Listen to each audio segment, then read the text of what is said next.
Bitta kvartirani puliga nima mebellar yasasa bo'ladi?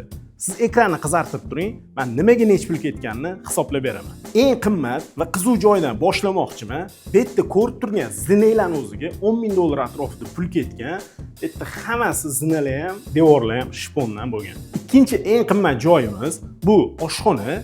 Naqd $8,000 ketgan. Poldan patologgacha 4 metr blum mexanizmlardan foydalanganmiz. Ustini fartugini kvartsdan qilib berdik.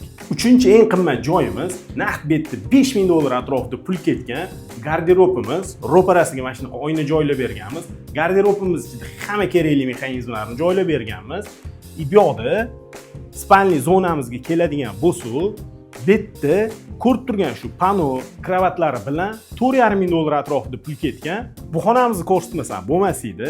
Bu yoqda kirishingizda ko'pchilik devorda bo'ylaydi. Yo'q, betga shkaf o'rnatib berganmiz.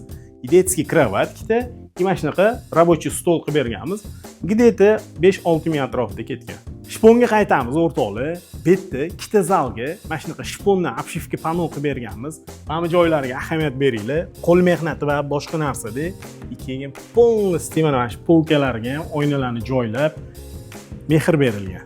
Sanuzelga keladigan bo'lsa, bu yerda mana shunaqa shkaf joylab berdik, orqasiga bo'sh joyi foydalanish uchun. Bu yoqqa tegi shkaf joylab berdik, ustida granit toshlari bilan. Bu yerda где-то $8 atrofida pul bo'ldi. Aniqroq tushunishingiz uchun obyektimizda shunaqa sanuzellar 4 ta bor. Общий xonadonimizning mebeliga $50,000 pul ketgan. Nima deb o'ylaysizlar, qilingan ishlar puliga arziydimi? Kommentda fikringizni yozib qoldiringlar. Videoni uyni remont qildirmoqchi bo'lgan tanishlarga yuborib qo'yinglar.